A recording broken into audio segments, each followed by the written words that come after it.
Oh no. I might have been wrong. Hold on. Don't start the music just yet. It started. Oh shit! You started the music! Oh my god, no! Why? It's the start of the show. Oh. Yeah. It's the start of the show! It is. The 8-bit show. The 8-bit show. With all 8 bits. That's what we say here. Yep. Here all for your bit and pleasure. All 8 of them. We don't know what it means. We make it up. There's as no we go more along. than 8. Yeah, that's all we know. That's all we know. Exactly. That's how you know it's going to be a good time. Because we're making it up as we go along. All the time. For you. Hi guys. You're welcome. How you guys doing? Oh, do good. Here? Good. Yeah. You guys have a good week. You're pretty good. Okay. Yeah, it's fine. Yeah. Good. How was your week? It was a week. Okay. It wasn't bad. I'm just so stressed. This house stuff is so annoying. I wanted to end at this point. But we'll see. I don't know. It's one of those things because yeah, I can't remember. Did I express here my displeasure with the fact that my work has my 401k money tied up, which I was going to use for the down payment? I think so, yes. But I don't know if that was on the podcast. Yeah, I can't remember. I think it was. That's true, yeah. It was, but I you did mention it. Yeah. So yeah, that's still ongoing, and we close in 5 days, so that's cool. So I've been a little bit stressed for sure. At this point, I'm just trying to tell myself, if it works out, it works out. If it doesn't, oh well. Once I can actually get a hold of the money, then I'll try again later, I guess. But it really sucks having spent the time and money to try to get this house going, to maybe not get it. So we'll see. Yeah, that's unfortunate. Yeah. So yeah, it's been a thing. But yeah, we'll see what happens by this time next week. We'll see, because there's some really cool stuff. Like there's an area in the backyard that there's like 2 sheds back there. So one of them that's right next to the house. So it's like, oh cool, like I could bring some, like, an extension cable in here until I can get like the wiring done, like insulate it like in a temporary fashion and whatnot, and turn it into a little studio. That would have been really cool, because we could have done D&D games there, stuff that you wanted to do, Christian, and some other cool things. But we'll see. So yeah. But other than that, you gotta go down. You gotta go to the 401k and be like, "Bitch, please." I wish I could. And then if they say no, then you say, "Bitch, please, please, pretty please." Yeah. But yeah. That's how that's going. Well, hopefully it gets fixed and sorted out. Right. Well, you guys want to talk about news? News. I guess we could. There's been some things. I guess that's what we're supposed to do. I mean, we don't have to. We can just shoot the shit. That's our show. We do what I want. I mean, that's also true. We're making it up as we go along. We said it earlier. You did say that. That's always been the structure, yeah. Right. Let's do some newsy news here. Do you have news? I do have news. Oh shoot! I didn't post it in the You thing. didn't Huh? bother to share any of it. That's okay. Ooh. That's fine. Is it? He's gonna share it with us now. Yeah, exactly. Is it fine? It is fine. I hope you brought enough news to share. I did. Plenty of news for everyone. You get a news. You don't get a news though, Christian. Oh, what the? You brought your own. So? Pick out, check under your seats. You want to start it off? I always start it. I'm just kidding. Okay, I'll start it. I'm gonna be like that. I can start. There's things happening. There are things happening. The industry of games and whatnot. Yeah, I want to save the Microsoft thing till the end because I got a lot to say on that. So, Okay. yeah. Well, Rockstar is taking a bit of a hit. Yeah, they are.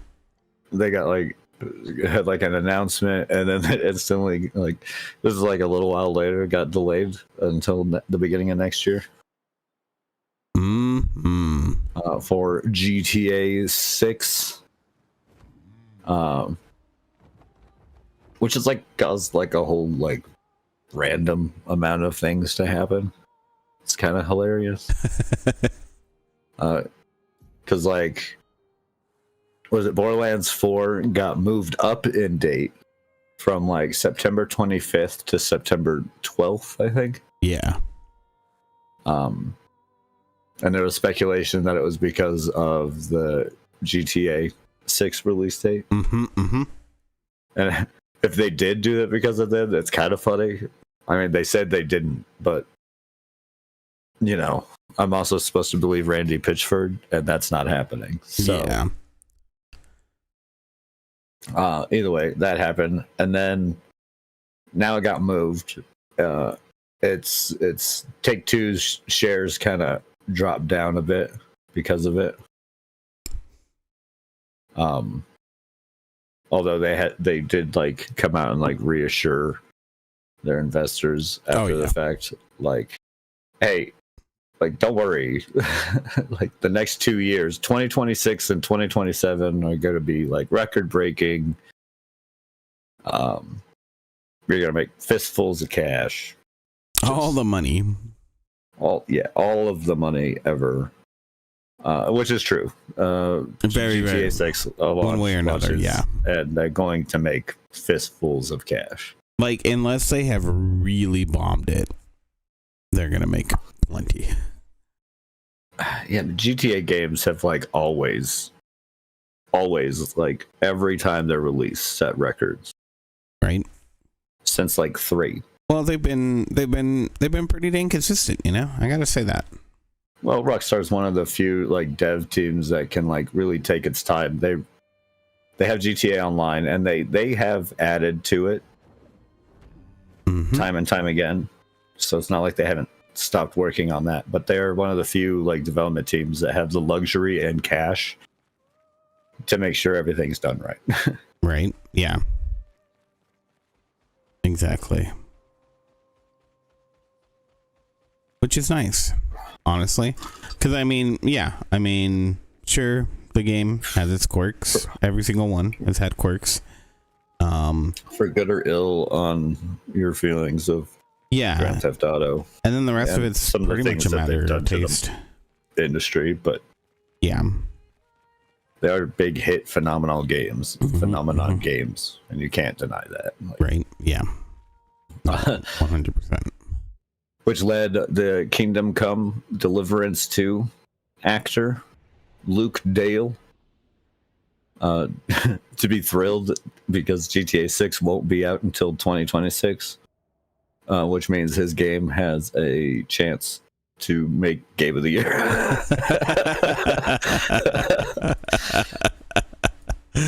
That's pretty good. Actually, that's kind of funny. Just like reactions to the whole thing. Yep. He's not wrong. GTA 6 probably would have taken home every award. Oh yeah. Again, unless they bomb, like it's Yeah, and that's fairly doubtful. yeah. Although, so they delayed it. I mean, I'm not one to criticize delaying. No, I like the article that I saw, which was like, what gamers are stunned but not surprised. It's like, it's kind of a thing like, oh god damn it, for the people who are really waiting. But there wasn't anybody out there who's like, no, this is a massive undertaking. I'm surprised that it hasn't been announced that it's been delayed yet. Oh look, there it is. So, I mean, it was probably going to, first off. And honestly, delay, I think most delays are probably for the best. Like, if you're not comfortable with your game, don't put it out yet. Right. Don't let a release date hold you to a date. Yeah. And release something that's going to piss people off. Yeah. Don't set yourself up for failure. I mean, they probably wouldn't have failed anyways. It's Rockstar, or like, yeah, that shit's big enough to pass that, but yeah. Right. Yeah, I think delays are fine. It's probably smarter for them on like to release at like the beginning of the year. Yeah. As opposed to the end of the year. Again, I don't know. I'm sure there's a lot of. Sorry, go ahead. I think there's a lot of other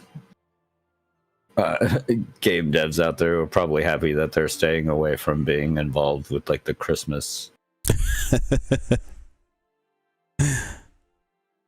whole Christmas thing. Yeah. Well, I don't know. Christmas is kind of Wild Westy, right? Well, it's just a big time for like video games to release. And oh yeah, no. All vie for your attention. Right. Having a definitely. When you're going to have a lot anyways. There's going to be a number of them all coming out around that time. Mm-hmm. But to have one big one like GTA 6 can really come in and disrupt like everyone's hopeful sales projections. Yeah. On a consumer wise, it's like, yay, cool, more games, great. Right. I don't have the money for this anyways. Indeed. You did mention Borderlands for a minute there. Did you guys watch the PlayStation? We did actually. Yeah, it was yesterday. Yeah. I gotta say, I'm kind of interested in what they're doing with the game. I hate Randy Pitchford, but I have always loved the Borderlands games. The pacing even feels 3, really nice if that's the way it's gonna flow. Like even 3, I found really fun, at least gameplay wise. Yeah, story wise was whatever, but gameplay was fun. Except for the drops, my biggest complaint was weapon drops. Yeah, and it seems like they're fixing that right by taking the weapon drops down a bit and making those legendaries way more important. Yeah, which is cool because the impactfulness of them, I think it faded from 3. By the end of 3, I had a fucking vault full of legendary guns, and it just became like upgrading those legendary guns. Yeah. So the loop wasn't as fun, and they dropped all the time. It was ridiculous. The end of the second, by the time I beat the second one, I had maybe 1 legendary. Right. Yeah, you had to go hunt them down. Yeah, you had to like, farm bosses for that drop. And the fact that they're bringing some stuff to make that easier, that's cool too. I like the fact that they're adding that. There's a lot of stuff there. I think I like. I've heard people complain about the like design aesthetic choice of the Vault Hunters, and that they don't have like none of them have like the complaints where none of them have like the character and personality that. Yeah, I can see that because I felt that a little watching it, and But I think that's hard to say though. Like that exactly. also comes down to like the voice actors, right, and stuff, right? Yeah, and the script and everything. Like you're not really gonna know that until you can dive into the game. So it's true. So yeah, I can see how people can like they're starting to feel that way, but I don't necessarily agree that that's how it's gonna be. So. I'm stoked. I like that they're bringing back like couch co-op and all that stuff. Yeah, too. Right. Exactly. I don't know if I'll use it. I've never played couch co-op with Borderlands, but I played the first one completely couch co-op. Yeah, Ashley was the one that introduced me to Borderlands 2. I think she got it for me, and we played it online, like with one another. Pretty sure. Yeah, I played 2 online with some friends, but the first one I played all the way through, like couch co-op style. Yeah, and that was fun as hell. So I think that's all cool. I probably wouldn't play. I don't have. It's not like I have a good spot for couch co-oping or anything. So I'd probably play online anyways. But yeah, I do think those options are great to have. Yeah, exactly. Yeah, no, I think Borderlands 4 looks fun. Mm-hmm.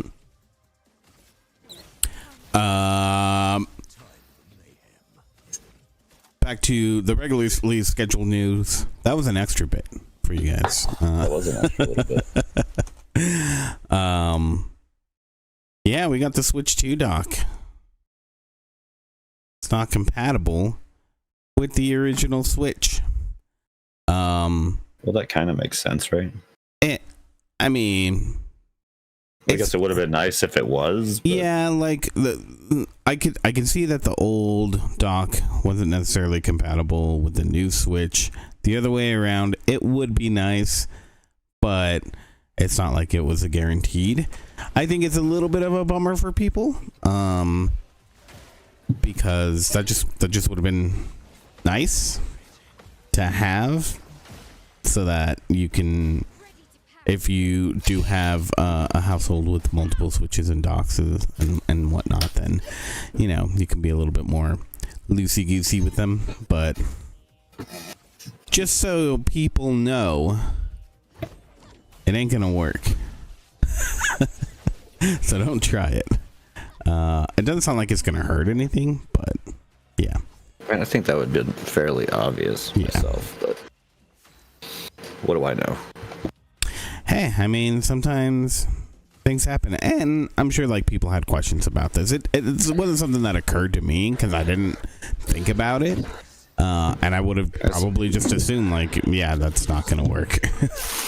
But like, it would have been nice. That would have been more of like, hey, on a surprise note, it works like this. Yeah, exactly. And then like, oh, hey, that's kind of cool. But I think the other way around, it's more just kind of expected. Expected. There, yeah, there was one little bit that Nintendo did say. The website says that the original Switch's AC adapter will not be compatible with the new Switch in TV mode, meaning when you have the dock plugged in. But it can charge the Switch 2 system directly, so it still can be useful. If you're going to throw out all your old Switch stuff, you might want to keep the AC adapter as an emergency charger.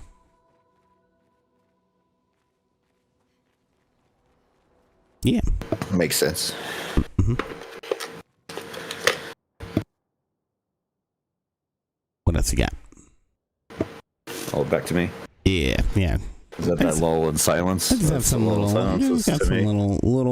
things to mention here. 2 more little things to mention. Well, there was kind of one fairly big one. Epic won its U.S. court battle. Yeah, against Apple. I did hear about this.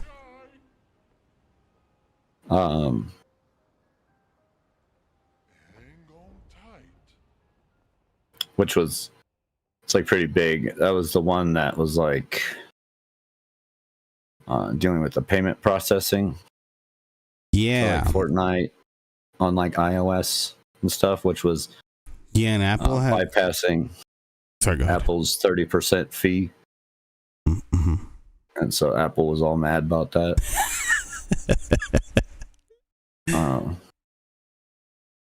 Overpriced fee, how dare you?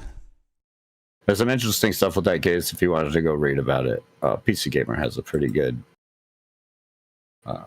connecting article. The one that I have in the show notes also connects to like the original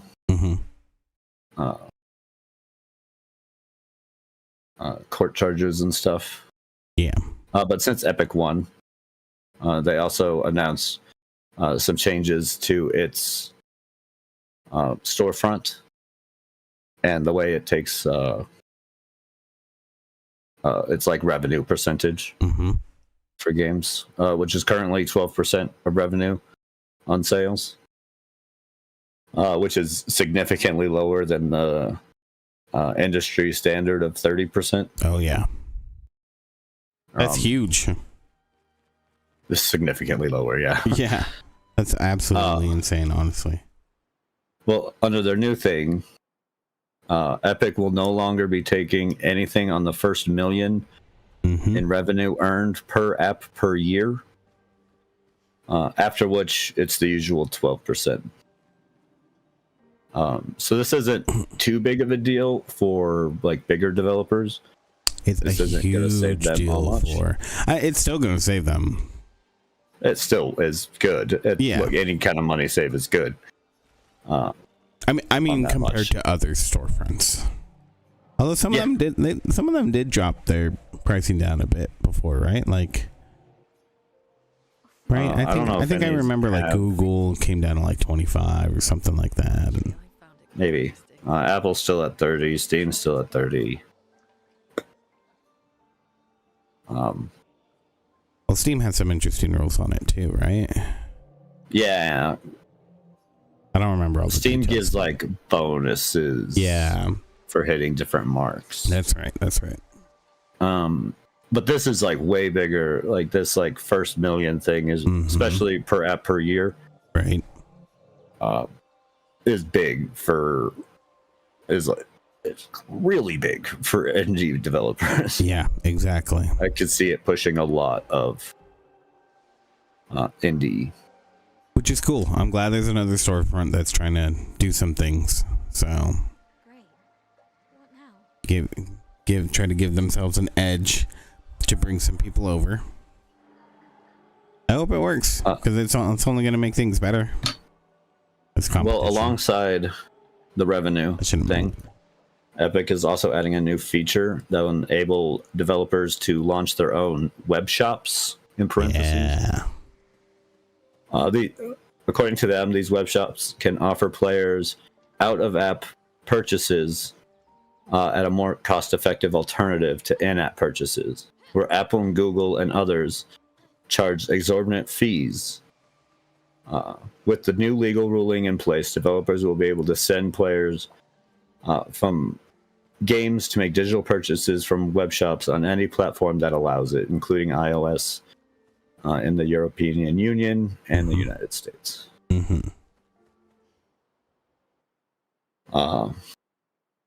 Yeah, and this was the crux of what won them the court case. That was the whole thing. I mean, this whole thing came on Epic not wanting to pay Apple the 30% cut on Fortnite bucks, on V-Bucks. Well, I heard that I read that the judge like blasted Apple for lying, for testifying under oath and lying, and is they got outright referring them to the Justice Department. So like they might get investigated. Outright lied under oath. Yeah. Yeah, like it's crazy. So and you can read some of those quotes and what the judge had to said from that article I posted too. It's interesting stuff. One of the first links in it is to that case. It's kind of crazy, but yeah, kind of cool what Epic is doing here. Especially for indie development. That's so freaking huge.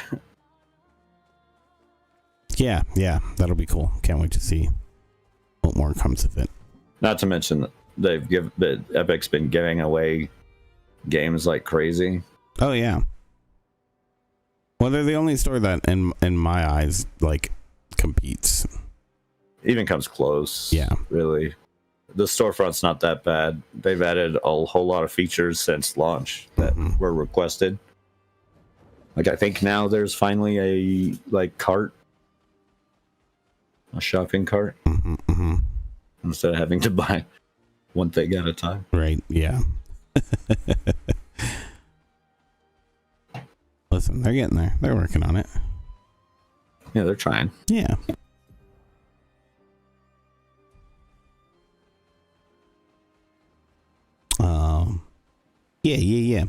Yeah. Cool stuff. We'll see what's in the works. We'll have to wait and see what more comes to the store and how they can pull that along and whatnot. But I'm excited.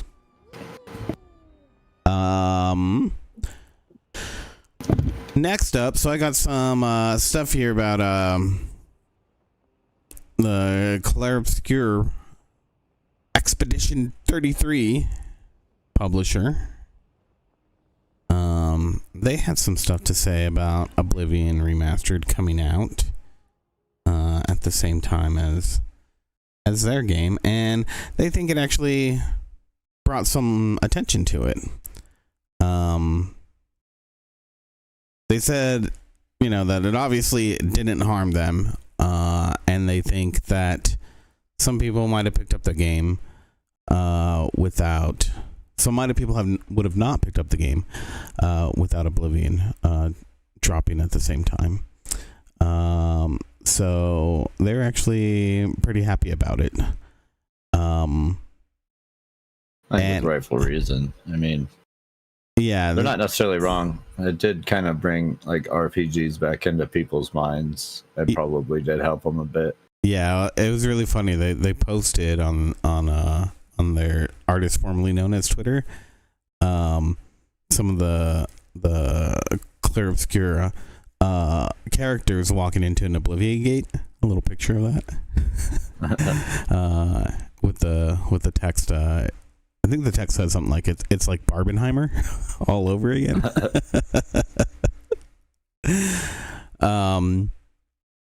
But yeah, they're even looking. I think IGN was looking over at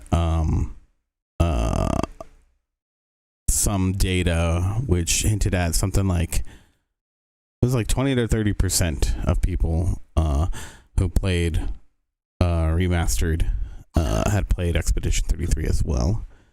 So there is a decent amount of overlap there, even though they are pretty different kind of RPGs. So yeah, they're definitely different RPGs. Yeah.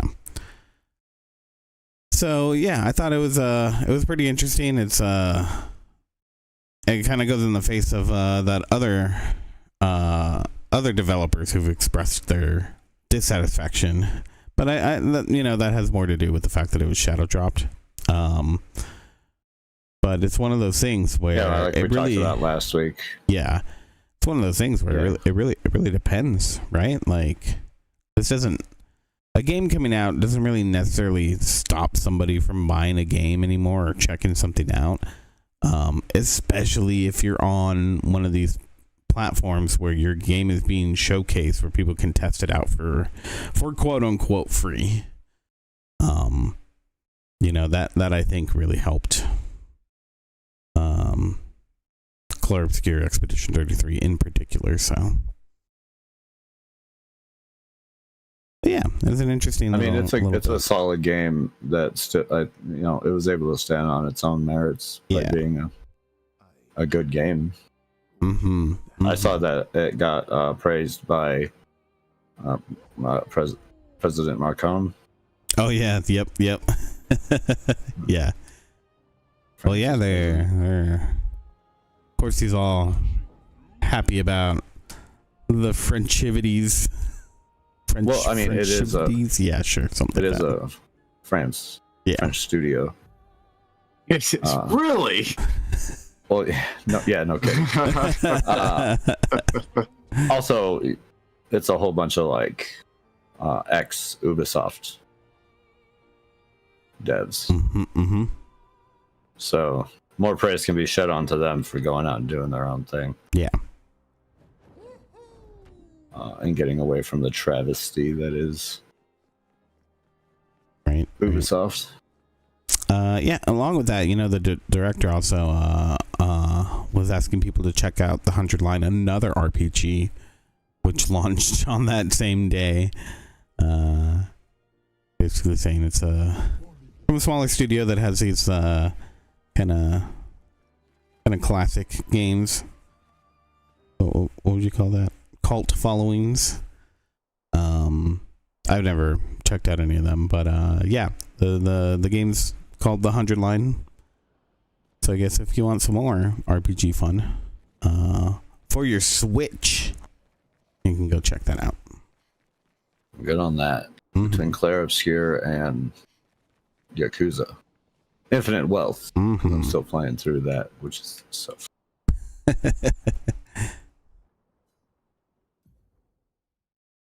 Yeah.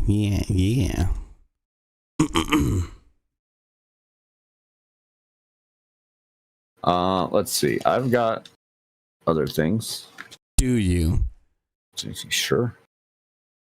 Why not? Hey.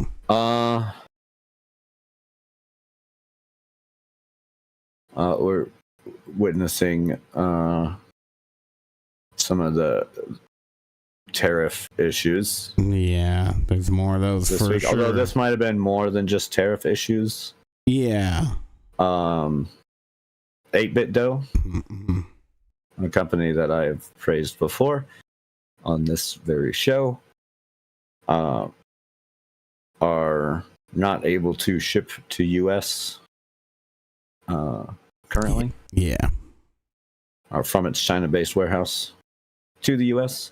Currently, if you have one of the company's controllers in your shopping basket and enter a US-based address, it says it cannot be shipped to selected address.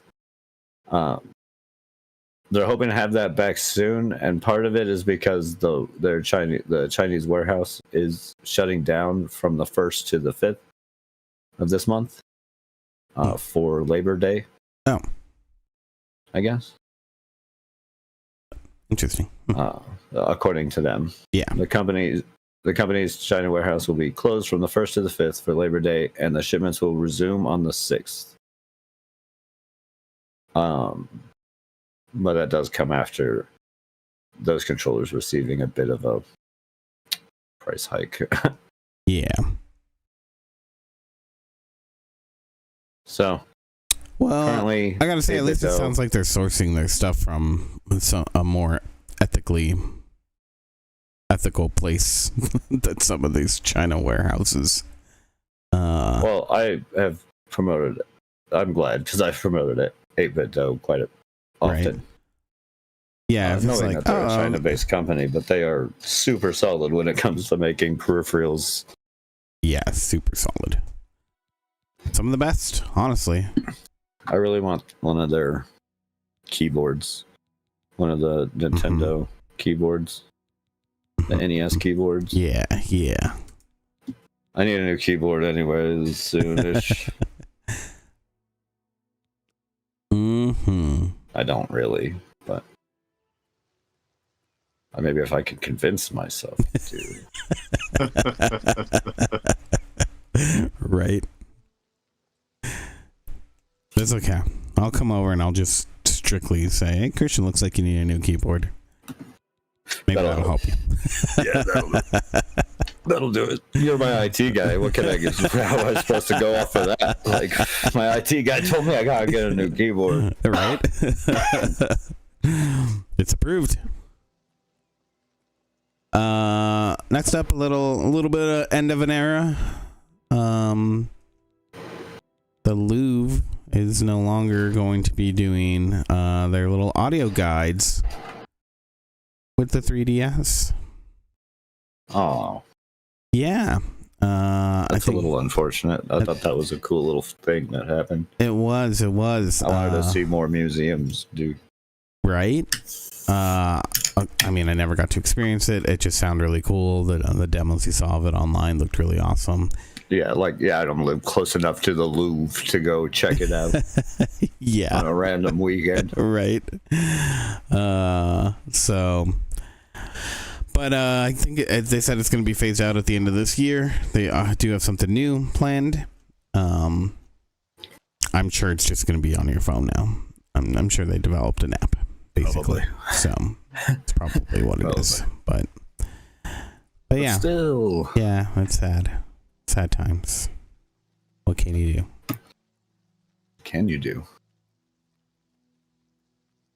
Frankie? Nothing. What can we do? There's nothing. Nothing? We're screwed. Just nothing. Just nothing. Oh my god. It's so much worse than I thought. It is. Oh, weird. I'll fix this. Okay. Is it my turn again? It can be. Okay. It is now. Well, I guess since we're talking about ends of era,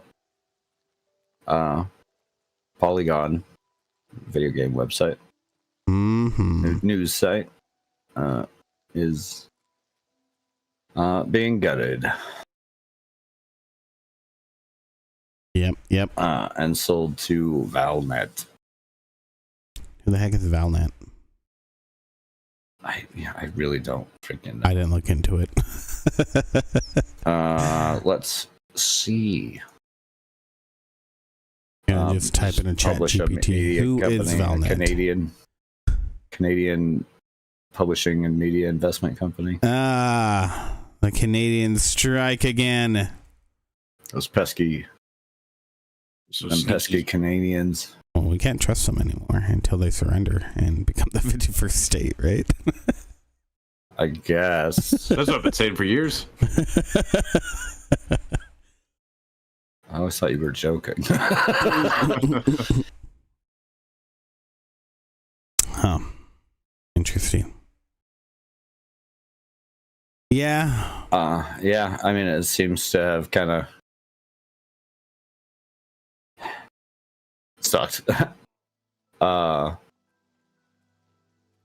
Just really sudden job cuts for everybody. Yeah. Seemingly this happened. No one was informed that it was going to happen, which is, I guess, not illegal, but shitty. Yeah, because it's not like Polygon was publicly traded, right? So, they could just be sold on a much easier whim. There's a whole bunch of quotes from people. Curation editor Pete Volk, alongside wrote on Blue Sky, along with just about everyone else at Polygon, I am now out of a job, ending over a decade at Vox Media for me. Working at Polygon was a wonderful experience, and I'm proud of the work we did there. Entertainment reporter Petrana Radovic wrote that I was just thinking earlier this week, man, I love my job and I'm excited to jump into the summer blockbuster season. Wow. And now I don't have my job. Just a whole lot of stuff. So really kind of sucks. A lot of people getting laid off in a little bit different part of the industry, but still, although they'll probably be fine. Writers are needed quite often, so hopefully most of them end up in a better spot. Yeah. Or a good spot. Yeah, we'll see. I don't know. I mean, you see, this is just happening more and more over the years. You see a whole bunch of them that no longer exist or fall apart. Or no, that's how. I don't see an end to this. They're just going to be shuffled around until either they die or, everybody moves over to them because the others have died. Basically, Yeah. which is unfortunate. Because that's the thing, like, you know, Brian Crescente, I know from Kotaku, right? He was on Kotaku a long time ago, and he was co-founder of Polygon, so he was one of the better writers from Kotaku, I felt. And so I don't know if he's still at Polygon, but that was one of the reasons why I initially checked them out, and honestly, I thought they were doing pretty good. Even though their site has been one of the few that's been riddled with tons of ads lately. So maybe the writing was kind of on the wall that their viewership must have been dropping or something. I don't know. It's weird, but it's a bummer. Yeah. I mean, and when you get the staff like that, like, how are you going to keep it alive? You know? I don't think the plan is to keep it alive. Yeah. I mean, from what it seems, it's just gonna go away. Mm-hmm.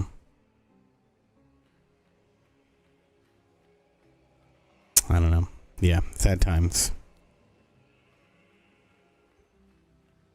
All right.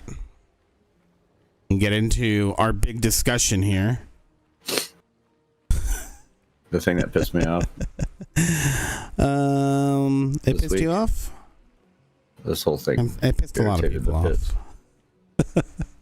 Irritated the piss out of me. Yeah, let's get into it. Microsoft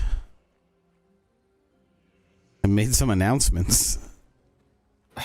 One big announcement, and it has got the internet up in a tizzy. Yeah. Yeah, I don't know if you want to. Oh, sure. I can read off the announcement. Yeah. You can do that. They can do that. They announced on their website, support Xbox.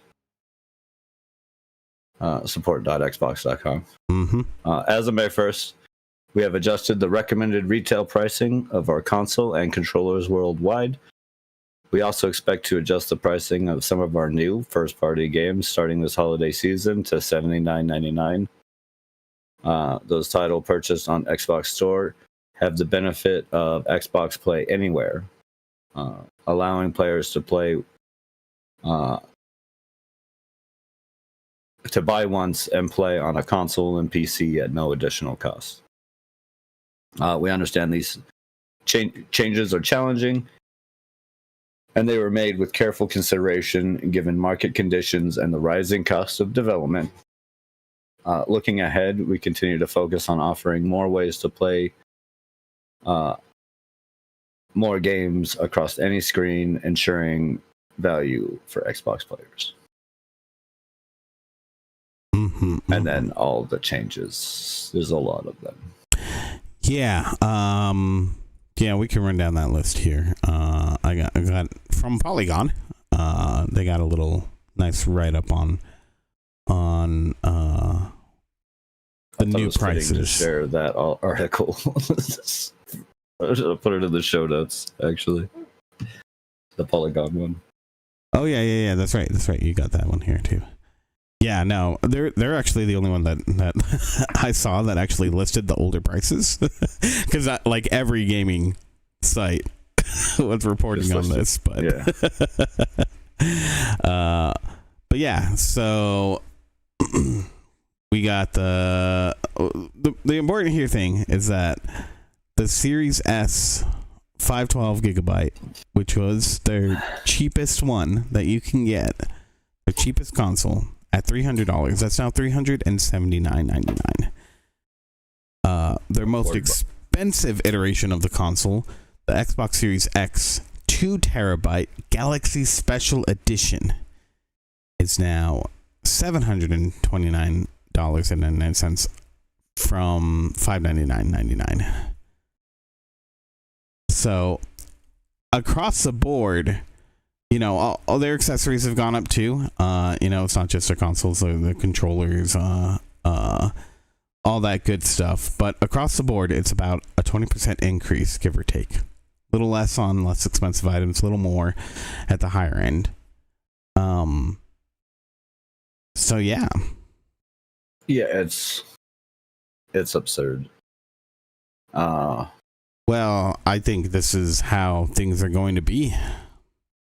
This is gonna happen more and more, and you know, a lot of people that I've seen, they're blaming Nintendo for this. And I don't think that's necessarily it. I think Microsoft is just okay with doing it now because Nintendo had released their pricing. But I bet you Sony's going to be just around the corner. I don't know how they're going to avoid this. I wouldn't doubt it, especially the $79.99. They've all been fucking frothing at the mouth for Grand Theft Auto to raise the prices of games, so they're just waiting for someone. Yeah, well, and that's it really irritates me. Just how much they use like the excuse of like rising cost of development. Well, here's the interesting part with that.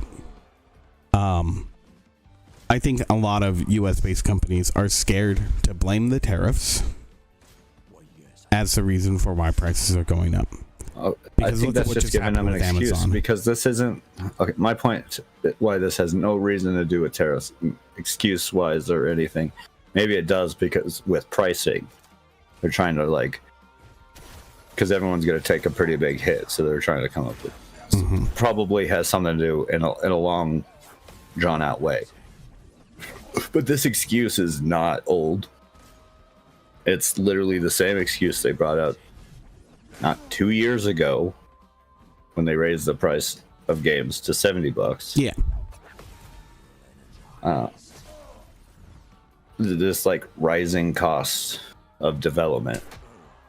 When we've seen other developers talk about how these rising costs of development is not like real, besides in like AAA market. Yeah, but it's these AAA companies who are bringing up these costs. So yeah, but it's their fault. Yeah, but it's their own fault. But why does a game they are investing more money? They do have rising costs. I'm not saying it's justified. I'm saying that the bottom line is they have it.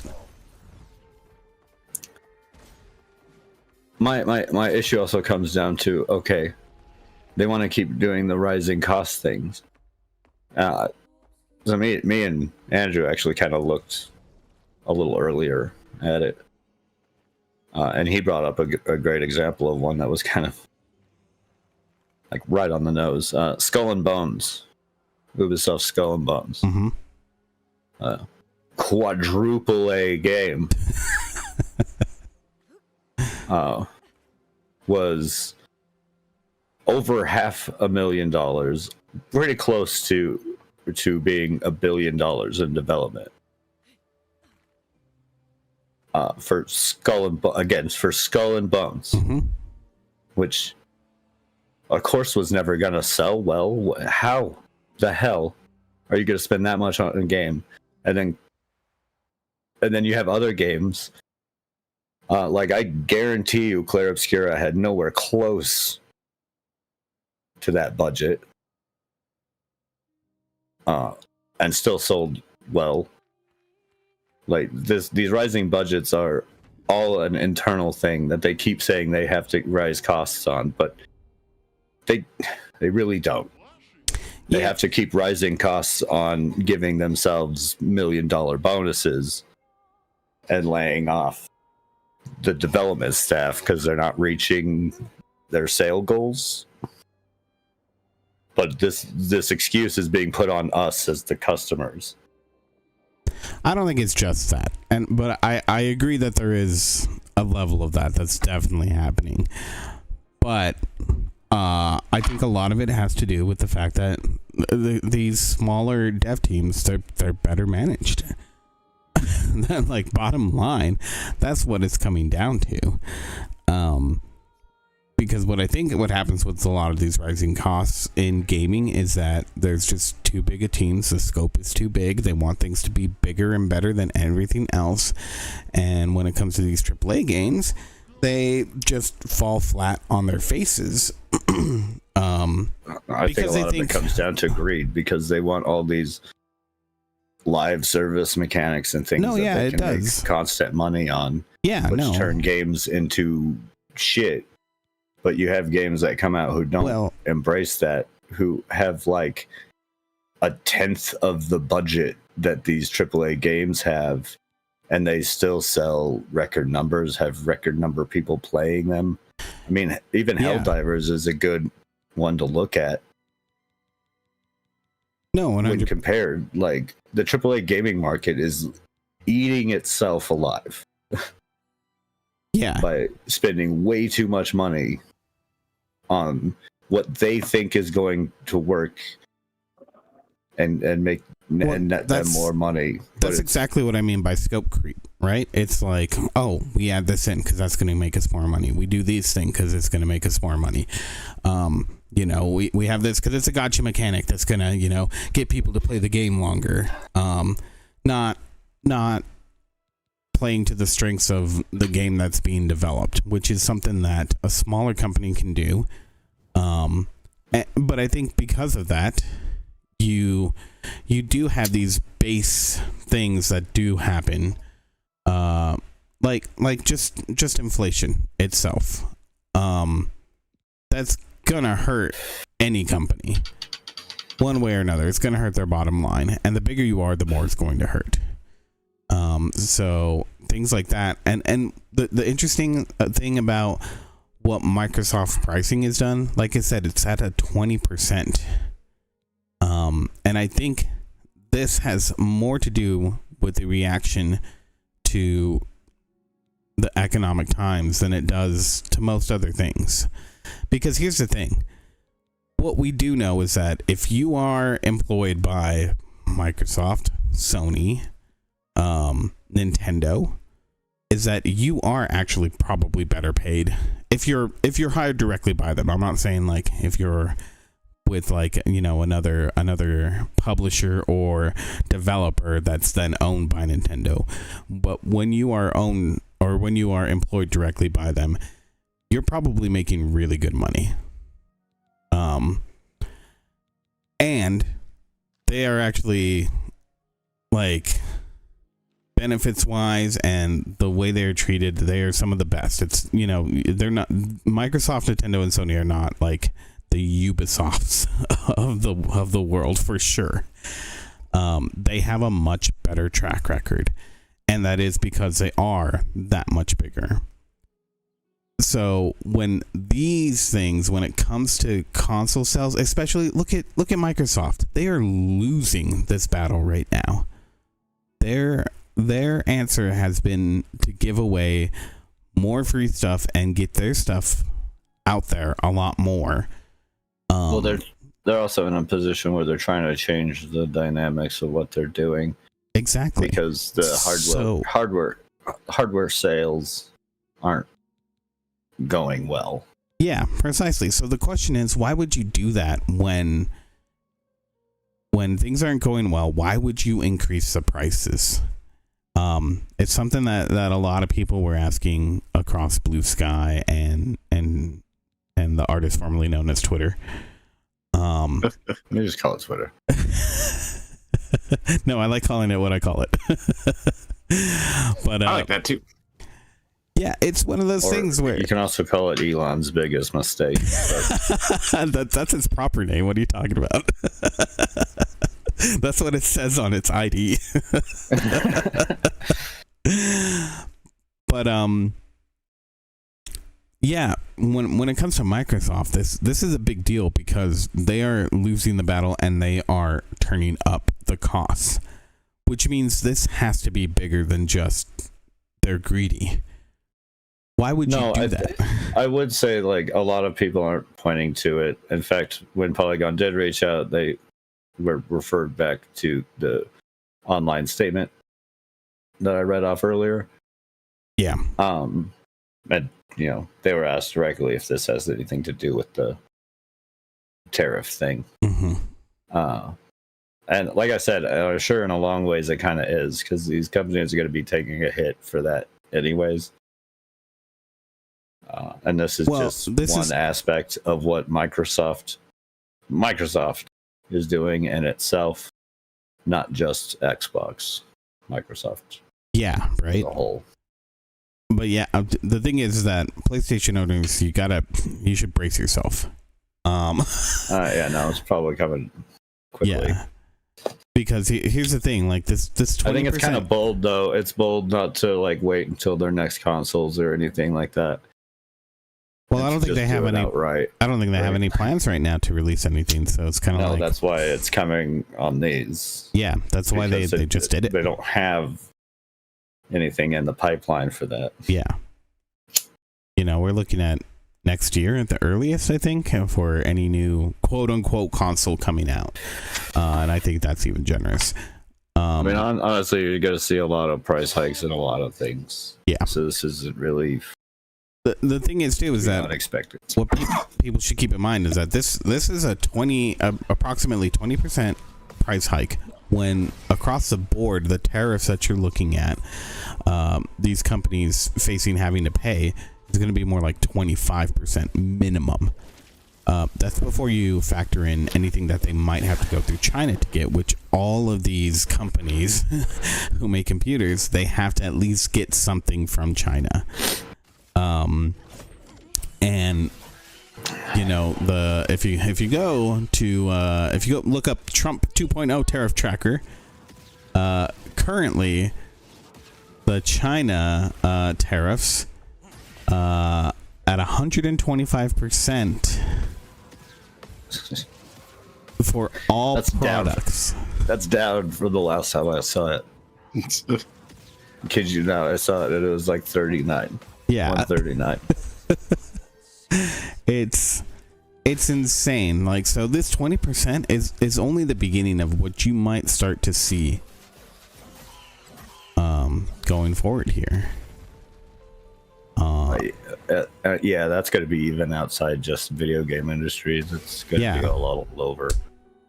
And I mean, again, like I said last week, I don't think this is something that companies can continue to keep putting on consumers. They're going to have to eat some of that cost somewhere. No, but they can't because then, like, it's such a stupid shit situation. It's the countries who eat it. No, it's the companies. And then who are they gonna like put in obvious constraints, or who's gonna obviously eat that cost in the very end? It's the people buying the product. It's consumers. Yeah, well, I mean, they can only do it to a certain degree. Will have because the companies will have no choice. Even the best intentioned company will have no choice but to do something and raise price. Yeah, look, I mean, so this is only 20%. Again, if things continue the way they're going, the prices are going to go up. If things stay as they are currently. And if those prices do continue to go up, what's going to happen?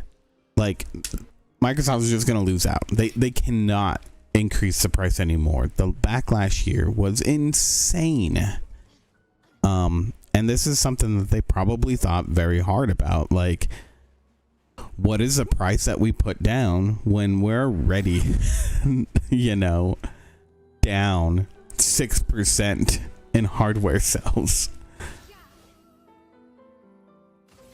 So I think part of that, though, is like part of that is to be expected because of what the angles that they're pushing at. They've already been pushing away from hardware in general with their whole push for Xboxing or Xbox games everywhere. You think that they're okay with this because they're not relying on it? Well, I think I wouldn't say okay with, but a level of it. Maybe it's higher than what they would have wanted. Mm-hmm. Like the 6% is more than what they would have expected. Yeah. But they're pushing general to being on more than just an Xbox. is automatically coming with some level of expectation to reduce the amount of hardware being sold. Mm-hmm. You're pushing that. Yeah, they're already expecting the sales to be down, so at least for that part. Yeah, maybe it's down more than they intended, and stuff like that. But a lot of that is that. But at least try to recoup some of the costs on the sales that we make. I am no business expert, but some of it's pretty like you can see how it can correlate with each other. I see. I get what you're saying. I don't know. That's interesting. There's a lot of people who are sharing, digging into archives, old ads, and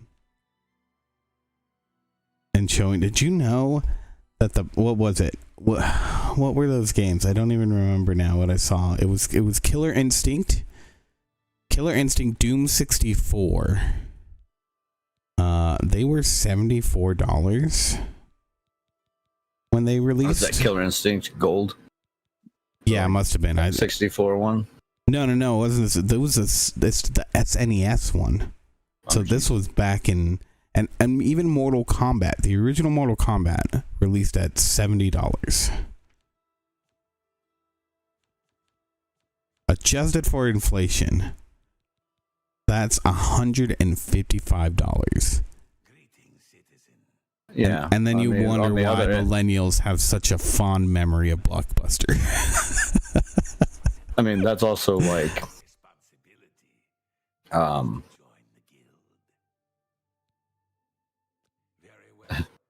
from then to now, like wages haven't increased. they have, not as much, not proportionally. They've increased a little bit. More in the last freaking but yeah, that's 10 years of my life than they ever did earlier than that. Yeah, that's a big bummer about it, is that it's just crazy to think that. I mean, could you imagine paying $150 for games? Because that's where we're heading at this rate. Blockbuster, you might have a way back in. No fucking shit. We'll see. Just start having to give people fucking demos again. Demos are gonna have to make a big comeback because people can't afford to buy a game to test it out for 2 hours. Especially when developers and stuff like that do little tricks to make sure they get past the 2 hour mark before you really find out what a game is about. Mm-hmm. Well, we'll find out with we'll see how Game Pass and the likes hold up with all of this, because honestly, their value proposition is getting better and better with all this shit. Yeah. Even as the prices on it increase, it's still something that I love, honestly. It's a better bargain than most like deals. Like, I know as a kid, it would have been something that my parents would have actually been able to do at like $10 a month. And it would have opened me up to being able to play a lot more games. I mean, I joined GameFly when that shit came out. So GameFly. And like that alone got me the chance to play a whole bunch of games that I never would have or had the money to play. Right. Yeah. Got fond memories of that too. I think I still have some games from them that I never sent back. The old Xbox 360 games. Those late fees are still piling up. Right. Oh God, I hope not.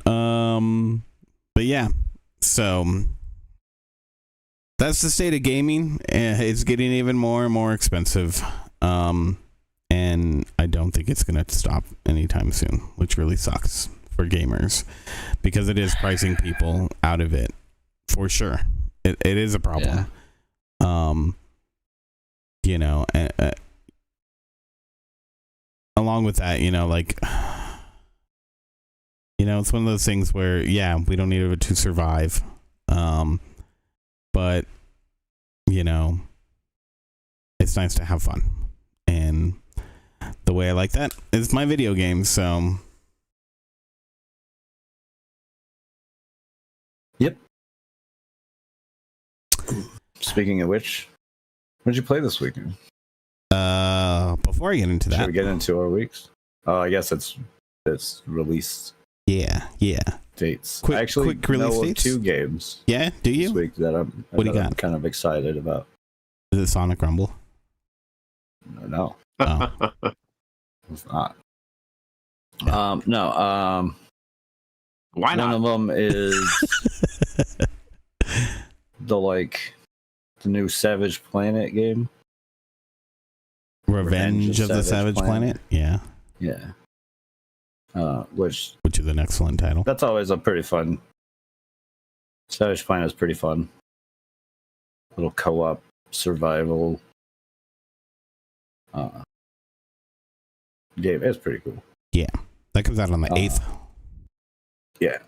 Also, I think also on the 8th is Darfall, which is a little indie game that's coming out. I checked out the demo for it, which is available if anyone was interested. Yeah. Oh. It's like an RTS, kind of like Warcraft game. Mm-hmm. Like Warcraft 3 style city builder hero game. Yeah. This looks cool. That looked really fun. From Game Mojo. I watched Splattercat play it on the YouTube. And it looked cool. And that's coming out. Yeah. Cool stuff. I do like Warcraft games. Been a while since I played that. I like the RTS style game. Yeah, I might check this one out because it's been a while for me. So yeah, it's been a long while since I've played one like that. We also got Among Us 3D coming out on the PC on the 6th. That's what I think. I like Among Us. I'm interested to see if the 3D is that just VR? No, it's not just VR. I'm gonna check this out because it's like, what's that game? Dang, I forget the name of it, but it was basically Among Us, but in a first-person view. So to see the Among Us team tackle this, that could be cool. I think that TTT is better because when you get caught out as the traitor, you can just go on a heavy offensive. I mean, and still try and kill, and still maybe win. You're probably not going to, but you might. Andrew's beaten us a number of times, even when he's the traitor. That's true. That's how I know it's possible. I haven't ever done it, but I've seen someone who has. You win as the traitor plenty of times. Well, yeah, but usually the traitor. usually it's because I was able to lie and manipulate my way to not being. Yeah, you just have to convince one person, really. Yeah. But I've seen some really good plays on was it Pedguin? I think something that Pedguin did. He did some really good plays with basically everyone accusing him somehow not getting thrown out of the fucking spaceship and then killing everybody. Could be done. I think TTT's better overall. No, for sure. Better, just because you can fight back once everyone figured out that you're the traitor. Yeah. It gives you just a little bit more time to be alive. Right. And fuck around with shit. And then, of course, there's all the silliness that TTT comes with. Yeah, well, I just think TTT is more fun. Not broken. So. 100%. Never broken. Never broken gameplay. Not once. Yep. It's impressive, really. We also got some other things. We got Metal Eden on May 6th for the PS5, Xbox Series X and S, and PC. Siegecaster on the PC. Unblock on the PC. On the 7th, we got Deck of Haunts and Survival Machine and Bahamut of the Wakwak Tree. That's also on PC. As in the aforementioned Sonic Rumble coming to PC, iOS, and Android on the 8th, along with the Midnight Walk and Vambrace Dungeon Monarch. Oh, and Yes, Your Grace Snowfall. Yes, Your Grace is actually a pretty good game. I like it. So, cool stuff. Check it out.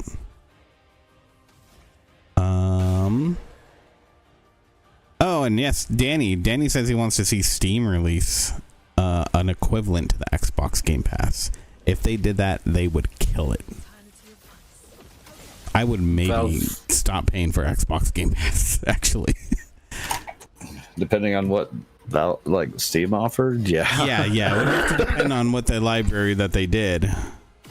But if anyone could do it, they could. I'm actually surprised that they haven't tried to compete on that front. Well, they don't own like studios, and therefore can't have like the day one release thing going on. But yeah, I think they're big enough that they could, you know? You think they could put? Well, they definitely could put enough money toward it.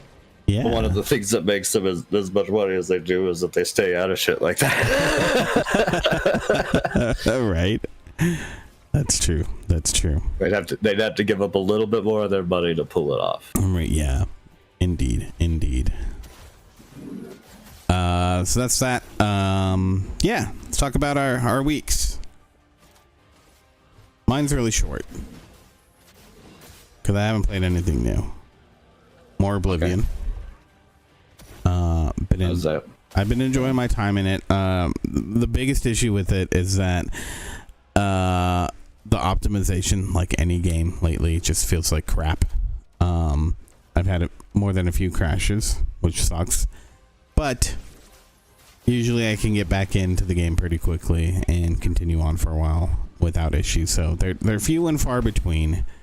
I haven't had an issue so far where it's like, oh, it crashed and my save was like way long ago. Thank God that hasn't happened. But yeah, if you have a bit of an older computer, trying to run it in 4K is going to be very, very difficult, and even in just 1080p, still gonna struggle. So, that said, I don't know. It's just it's so weird to like feel like I'm experiencing this game because I haven't touched it in so long, but it feels like I'm playing it for the first time. Or I'm like, oh, okay, I'm gonna go talk to this person. Oh, okay, this is a cool quest. And then midway through the quest, I'm like, it all comes flooding back, you know. I'm like, oh shit, I remember what happens here. So I've heard that expression used a lot in that game. Yeah. So it's pretty cool. Which, I mean, look, Oblivion, for all the shit that I give a lot of remakes, Oblivion is one of those games that's old enough to at least have the right to have a remake. Yeah. Yeah, it's been a minute. Compared to some. I've also been playing Streamer Bot Configurator. Nice. Guess what I got working? Now, what's that? On Twitch, and I think it might work in YouTube as well. If we have a game like Marvel Rivals that we're playing, people in the chat will be able to type in a command that'll change the scene to whom they want to see. Nice. Yeah, so I gotta fine tune it a little bit more, but it is working. So that's really cool. I'm figuring it out. That's exciting. There's a lot of things that you can do with this program. So that's an exciting thing. Yeah, I like it. We've been talking about that for a bit. Like a while. Yeah. So that'll be super cool. And I failed at my job this week, so What do you mean? The making some shorts for the podcast. I totally failed. I'd forgotten about it until till 2 minutes ago. Until last night, and I was already tired. I was like, okay. We gotta do one tomorrow. You're right. Fresh material to deal with. No biggie. Work just takes up most of it. And then we watch. I get home and I'm tired. I don't want to watch TV and just relax. Right. Yep. Know how it goes. I know how it goes. And then forget all about it. And most of the responsibilities I have. That's called being an adult. Exactly. Putting off responsibilities. Yeah, you put off responsibilities. You're like, oh, I'll do it on the weekend. And then the weekend comes and you're like, you know what? It can wait. That's the weekend. I can finally relax. Exactly. We'll do that some other time. What else we got? Watch some more Daredevil. I'm getting through that kind of slow here. Because I'm watching it with Angela, so I only get like once a week. Episode a week. Yeah. That's fine.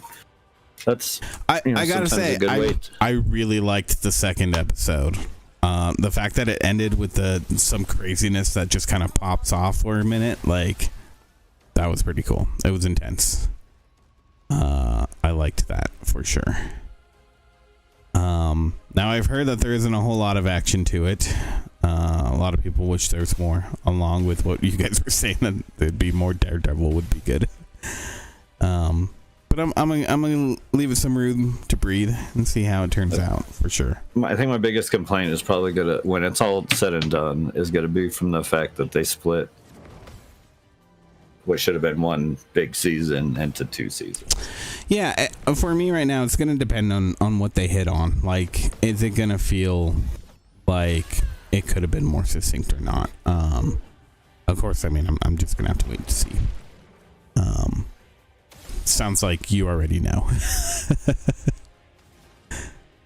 And then we saw Thunderbolts last night. Oh yeah. Yeah. And that was it's probably honestly at this point, like thinking about it, it's definitely top 5 of Marvel movies. Might be in my top 3. It was incredibly good.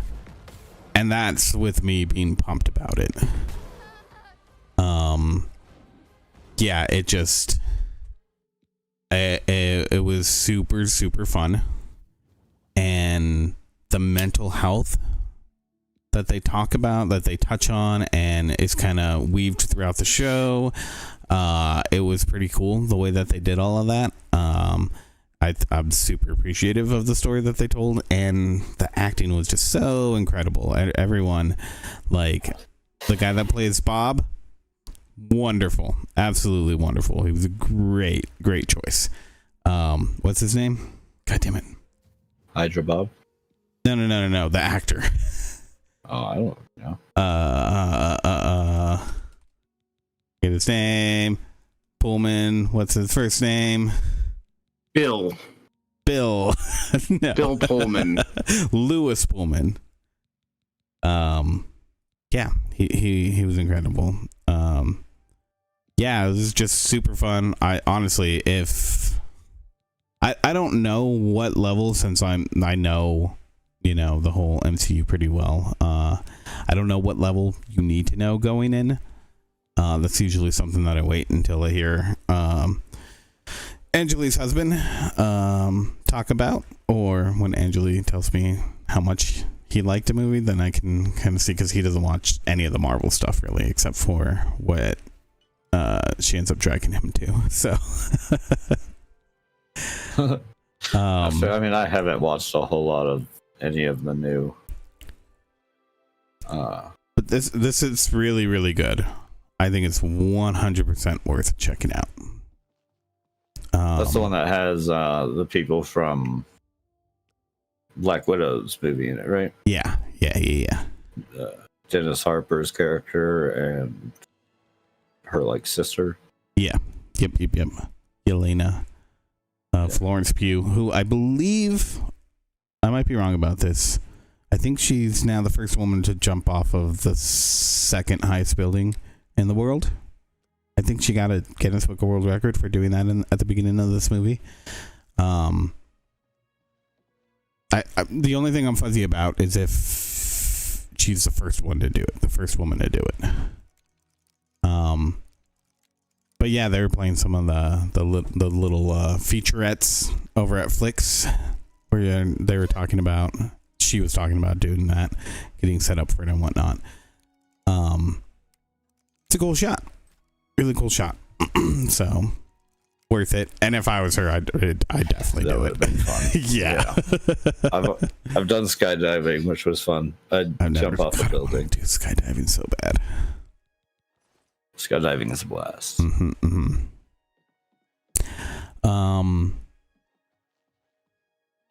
But yeah, I think we're gonna try to go see it with Zoe tomorrow. So I don't know if you guys are interested in going, but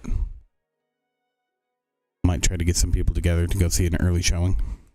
But yeah, super fun, super cool, and honestly, like, the story was just impactful. Which is it's rare for a Marvel movie to do that. Like, there's only a handful that I can think of. The number one being Guardians of the Galaxy 3. That got me in the feels. Still gets me in the feels every time. I haven't seen it yet. You haven't seen Guardians of the Galaxy 3? No. I haven't seen either yet. Wow. I haven't seen lots of Marvel stuff though. Yeah, 3 was really, really good. I've downloaded it, but I mean, you were watching through them all, right? Have it available. How far did you get? What? You were watching through them all, right? The Marvel movies? Yeah. I mean, yeah, has some like fall asleep to. Yeah.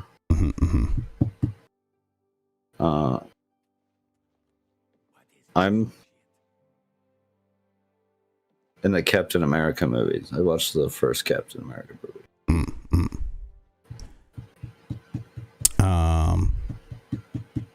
But yeah. Other than that, I'm trying to think if there's anything else, and I don't think so. Haven't watched any more of Yellow Jackets, unfortunately. I do want to get back to watching that, though, so maybe this week. And yeah, no other games, so yeah, that's it for me.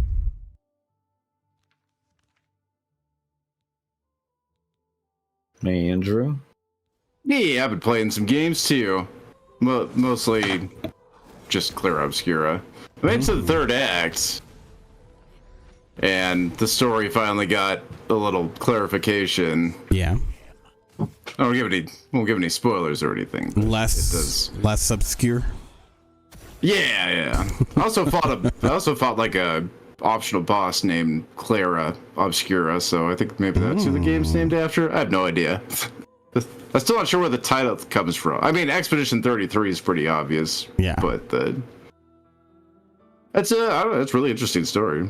And I usually struggle to get into stories on games. I'll just kind of look at them like surface level. Gameplay is a lot more important to me than the story of most games. I don't care as much about that, but it is always nice when it's like a story I actually can get into and give a shit about. Yeah, really interesting, really cool story. Some things I definitely wasn't expecting. Yeah.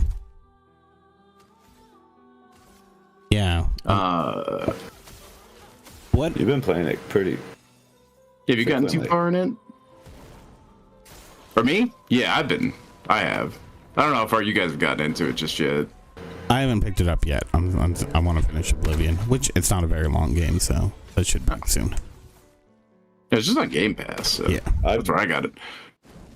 I've only played like 4 hours, maybe. I'll do it. I don't even think 4 hours yet. What was that thing that you were flying around in earlier? Looks like so that's basically your airship in the game. It looks so ridiculous. I love his name's it SK? so much. He's your mount. Or initially, you can just like break through some rocks, and then he can swim, and then he's your like traversal thing, so you can get around the map. Nice. I love it. Yeah, really fun. He's a good dude. That SK.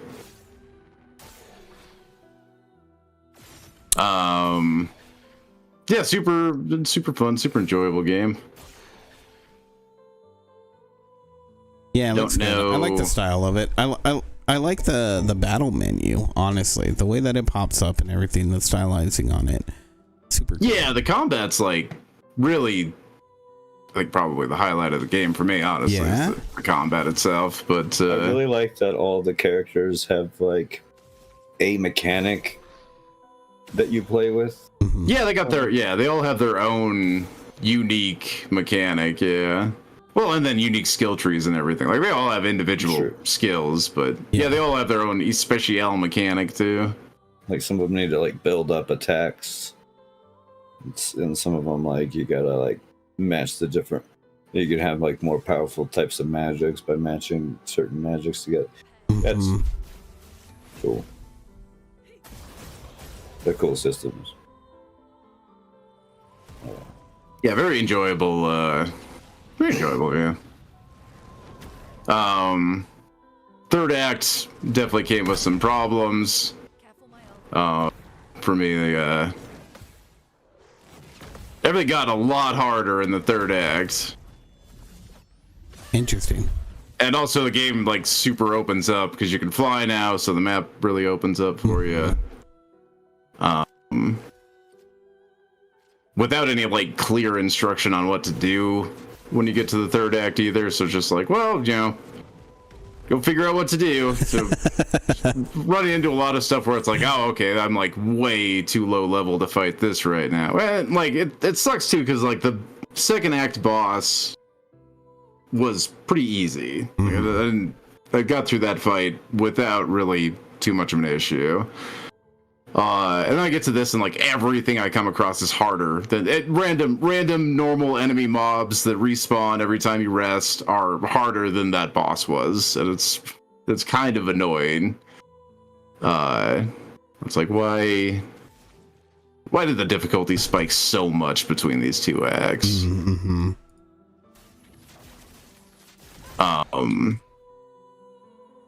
So that's been a little bit frustrating. Yeah. For sure.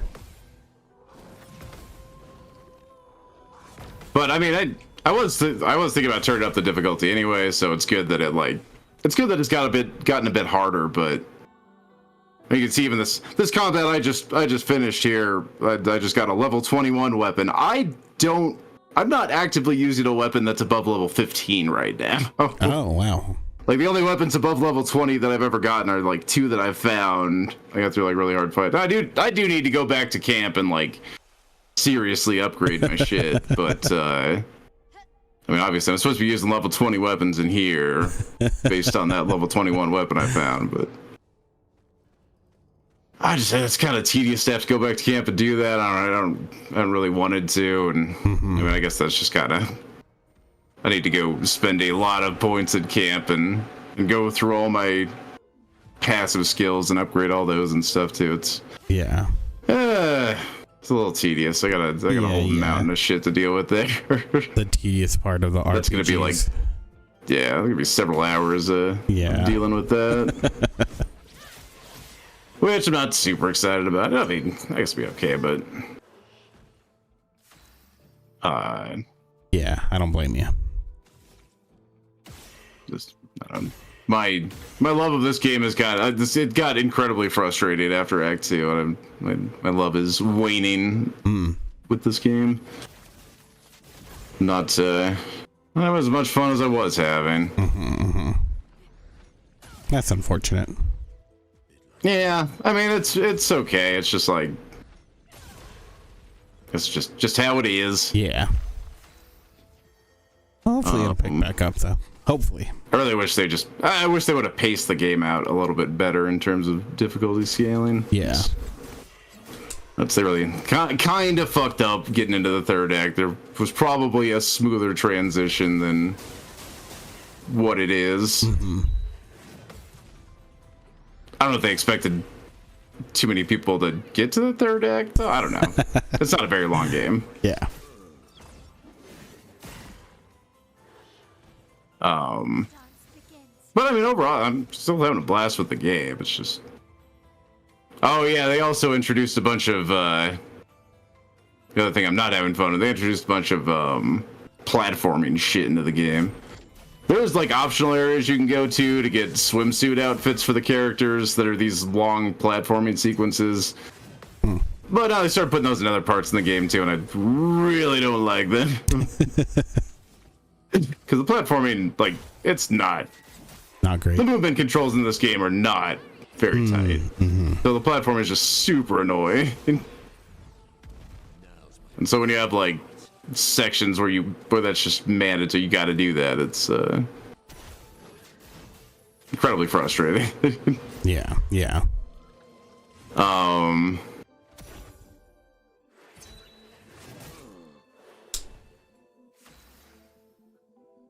But mostly it's a good game. It's just there's a couple of things. It's really a little super rocky getting into the third act, but at least the game explained everything that was going on before I got to the third act. Like, here's what's actually going on in the story. And then it kind of takes like the whole world takes a bit of a turn, and you gotta. Now the only objective I have is go do one fight. I assume it's a very, very hard fight. I haven't gotten to do it yet, but yeah, that's just go beat the game is it's my last objective. Interesting. But yeah, I got it. Yeah, I'll make sure I'm at the point now where definitely be like, once you get out of the third act, go ahead and just start bumping stuff up to pretty high level. I think that's about all I've been playing. I did pick up another game, but I haven't tried it out yet. I picked it up because it was on sale and it looked kind of cool, but I got the Badlands Crew. I actually bought all the Crew games. I also picked up Space Crew and Bomber Crew because they had a bundle with the Badlands Crew. It was like $18 for all three of them. Oh wow. And it was gonna be like $17 for Badlands Crew anyway, so I was like, I'll pay an extra $1 for two more of those games. Look kind of fun. It's like it looks like that Sail Forth game that Christian was playing a while back. Yeah. But with like Mad Max cars instead of a boat. Or like Space Crew is with spaceships and Bomber Crew's with like a World War II bomber plane. Oh. But you need to check that out. Looks cool. I haven't actually checked that out. Yeah, I remember seeing this. It looks pretty fun. But yeah, not like me and Christian watch some stuff. Watch some TV stuff. Yeah. We're on the current season of Righteous Gemstones now. Yeah. That's been a great show. No notes on that show. It's just been like sound all the way through. It's a great show. It's super fun. It's a delightful show. I think you would like it, Fingy. Yeah. Yeah, I need to check it out. There's a lot. I think you'd like it too. Fuck. Plus John Goodman, who's also very fun. Oh yeah, John Goodman's great.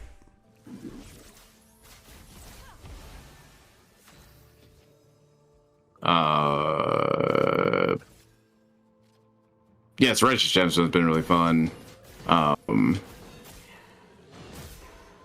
We watched like a movie, right? Probably watched a couple of movies. Maybe, possibly. Yeah, we watched that Death of a Unicorn. That's what we watched. Yeah, it was. not really what I thought it was gonna be. Oh yeah. Yeah, it's a little disappointing. What the fuck? It wasn't bad, but it was also kind of a missed opportunity on a number of things. I mean, it was fine. Like there's some really cool things that it explores, but it only barely touches on any of that. So it leaves it kind of dry, especially for like a movie that's almost 2 hours long. Interesting. Yeah, I was promised Jurassic Park with unicorns, and I got E.T. with unicorns. It's not a bad movie, but it wasn't great. I didn't love it. Mm-hmm. I thought it was fun, but it doesn't explore any of its ideas well enough. It's unfortunate. To be a great movie. Yeah.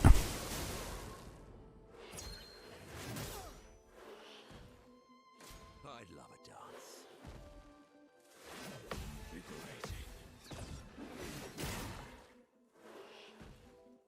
Anything else, sir? Oh, sorry, I got distracted because enemies. I'm literally fighting enemies now that just one shot me, and I'm about to fucking alt F4 out of this goddamn game. Jesus Christ, why is this game such a. The fucking difficulties. Yeah. Been unmanageable.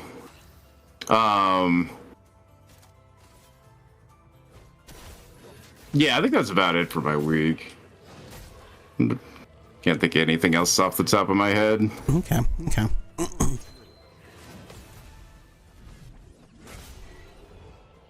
I probably forgot some shows or whatever.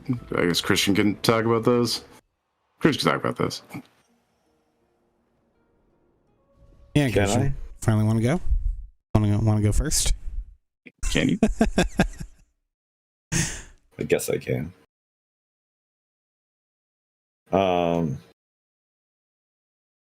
Let's see. I've been playing Dave the Diver again. Have you been out too long in the Midnight Sea? Yeah. No. Why not? Why not?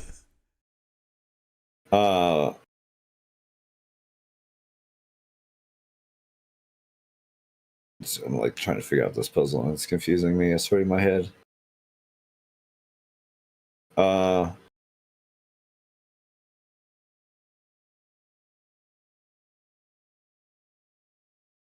It's been fun. But no, I got the Yakuza DLC, so I've been trying to like replay through it and stuff like that. Which, if I just played my original file, I would have already went into the Yakuza. Probably already finished it by now, but since I started again, I haven't even gotten there. Yeah. But it's been fun. This game is fun. Played some more Yakuza Infinite Wealth. Making my way through that. It's a lot like the first, like a dragon. First one in the series. It has some more sillier parts, and a lot of it is like continuations from even the side quests have like a lot of the same characters come back, and you're just helping them again now in Hawaii. So it's a lot of the same stuff, but it's still really fun. Just everyone took a Hawaii vacation. Seemingly, like you keep running across a lot of the same people, and you're like, "What the fuck is going on?" That's pretty good. I approve of that. I've now had a few more scenes that involve my choice to bring Nancy the Crawdad with me. So that's been fun. At least one of my choices has mattered a little bit. Yeah.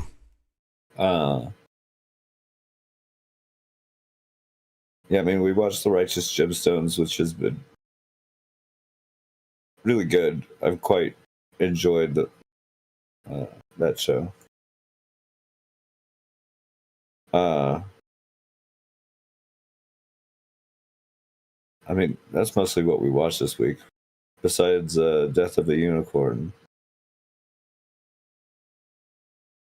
I haven't watched the new episode of Lazarus. Mm-hmm. And I haven't watched the new episode of Your Friends and Neighbors yet, although we do have that. Oh yeah. Oh yeah, we gotta check that out. Yeah. I think last week we talked about Dope Thief ending, right? Yeah. Oh no, did we? Oh, okay. I don't know if we did talk about that last week. Yeah. You guys did.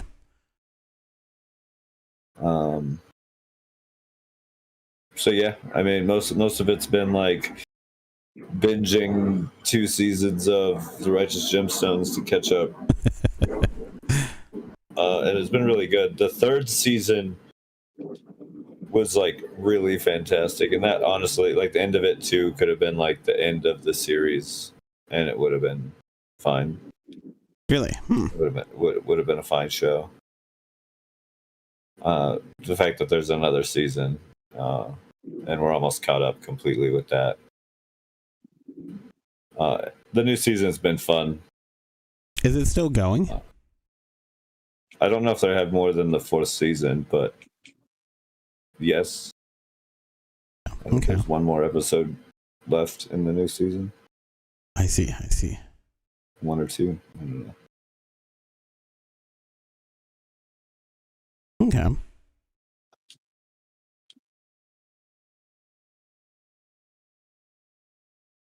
Yeah, I'll definitely need to check it out. I downloaded David Tennant. You downloaded David Tennant? Yeah, I downloaded. How much did that cost you? David Tennant. I downloaded David Tennant's Macbeth. Oh. That was that? I haven't watched it yet. No. I'm kind of want to watch it fairly soon. I mean, I'm a theater kid, so. And David Tennant's like, pretty great. Yeah, I like David Tennant, and I like Macbeth.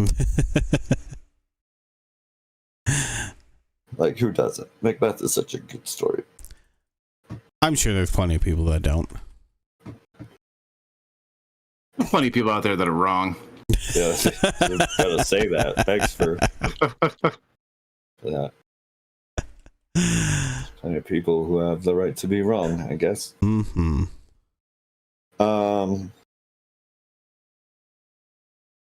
Yeah, mostly Dave the Diver here. Okay. Been a bit of a slow week. I played a little bit of Rivals with you guys. Oh yeah, that's right. That was fun. I don't play often enough now, so whenever I beat a mission for the first, or we do a mission, go through a match, it's like bing, a lot of stuff pops up all at the same time. It took so long. That's good stuff. Yeah, I think that's kind of fun. Yeah, definitely try to do some this weekend. See if we can test out the new commands. Game.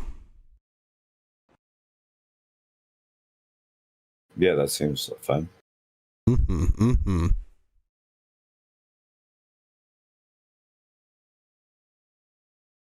Anything else you can think of? Man, I was a boring guy this week. Oh, you know what's cool Sounds like is I won.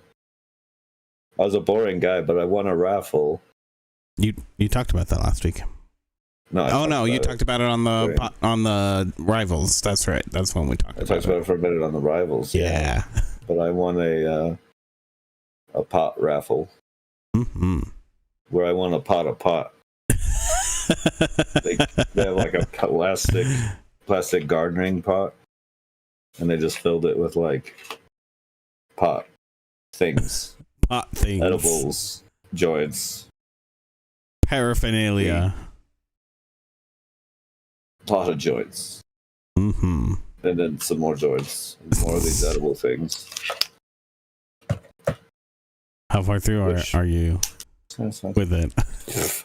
I barely, I have still so many joints. I was That's okay. like a couple a day. Still rolling through them. Nice. That's cool. Yeah, super cool.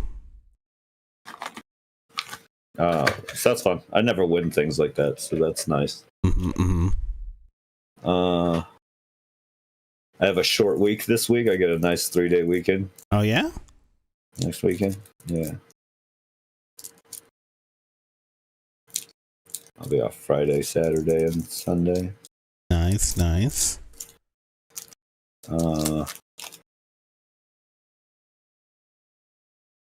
Yeah. That's it, really. Okay. Yeah. Sounds like we've all been doing so much. Busy. Yes, super busy. We live exciting lives. Mm-hmm. Oh, there's a lot of catching up with Righteous Gemstones for us. We probably watched like 2 seasons last week of Righteous Gemstones. Yeah, that's all a lot. Righteous Gemstones. That is a lot. It was all Righteous Gemstones, and then we broke it up with the Death of the Unicorn. I don't think I can watch 2 seasons of anything in a week. That's a really good show. Also, it's pretty digestible. The episodes are only like 30 minutes. Oh, okay. And it's only 9 episodes per season. Although the first and last ones tend to be a bit longer. They're like 40 to 50 minutes. But gotcha. Okay. It's they're pretty bite-sized episodes. Yeah, that doesn't sound too bad, actually. I might actually be able to do that then. It is a full 30-minute episode, though, like a little bit over 30 minutes. Not TV 30 minutes, not 22 minutes with ad breaks and stuff. Or if you're the X-Men, like 16 minutes. Yeah. Some of that shit's like, some of the episodes are like 10 minutes. Right. Just obscene. Mm-hmm. When we were kids, we still loved that shit, though. So the old, like, G.I. Joe Transformer movies. Well, I mean, the cartoons were there to sell the toys, so they had to show you the toys at least an equal amount of time.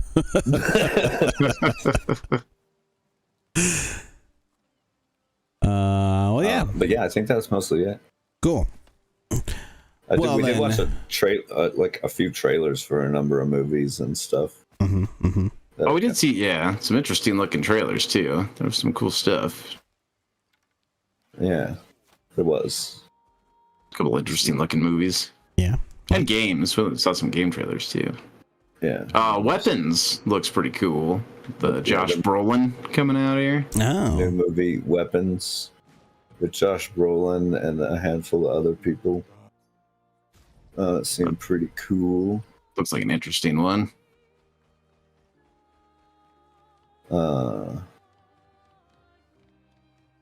Man, what else? Weapons 2, Electric Boogaloo. Well, it started after we watched the Borderlands 4 thing. That was fun.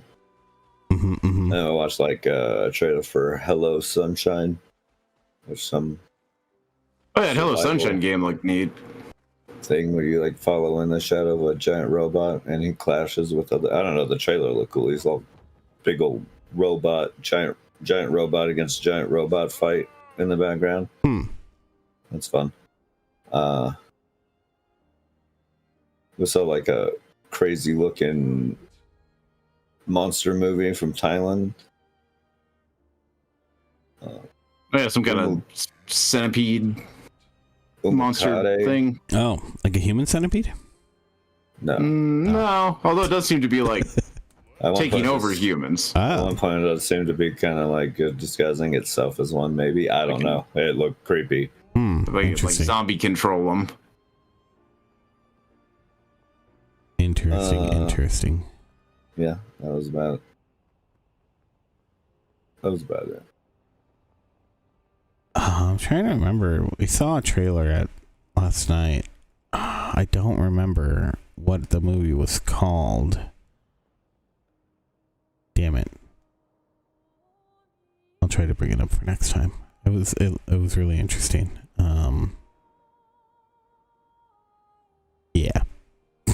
that was a whole lot of nothing to say.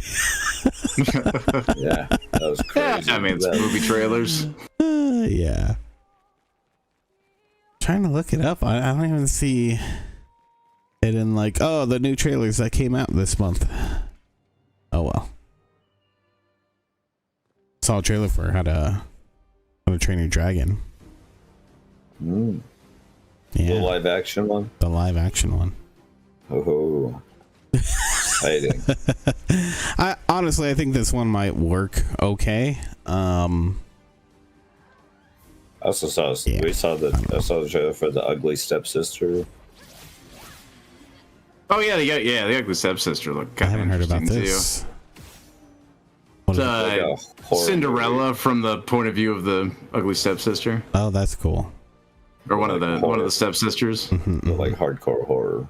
It's being described as Cronenberg meets Cinderella. There's a lot of body horror. Just the Ugly Stepsisters desperately trying to look more prettier. Oh, wow. Get behind that. Sounds like it could be fun. It looked fun. Yeah. All right. Well, shall we end it there? Yeah, I suppose so. I mean, I got nothing else to talk about this week. I ran out. I went on my Me too. I went on my rant and angriness about Microsoft About money. being and It's the root of all evil, people. General greed in the industry, which is ever pervasive. Yeah. I mean, it's just general greed. That's why a lot of the games I like are like indie games and like AA games tend to stick with me the most. Especially lately, because a lot of AAA games have just been bad. That's fair. And true. Every once in a while, Blue Moon AAA game that is actually decent, like God of War. Yeah. Well, yeah. Thank you, everyone, for joining us. You can catch us here on the Twitch, the YouTubes. Now with cool new features, Yeah. like screen swapping. Also on ClassicGamerRain.com. On all those areas, you can find our Discord. So stop on in, say hi, and yeah. Anything else? Oh yeah, of course. If you're listening to this podcast on, the Apple, the Spotify, the YouTube, music, podcast, whatever it is, make sure you subscribe, drop us a line there too. It would really help. So yeah. Are we on Audible Podcasts? Oh, I'm not on Audible Podcasts. I'll look at that. I don't know if we are. No, I know that I haven't podcasts. added it there. So, but yeah, I'll check that out as well. And otherwise, thank you everyone for joining us again. We love you all. Thank you, Two Littles. Thank you, Coffee and Corn Dog. You're the most welcome. And we'll catch you guys next time. Bye. Bye. Goodbye. It's the end of the show. We gotta go. The end of the 8-bit show. Oh, do. End of the 8-bit show. We talked about all the bits, so we gotta go. The end of the 8-bit show.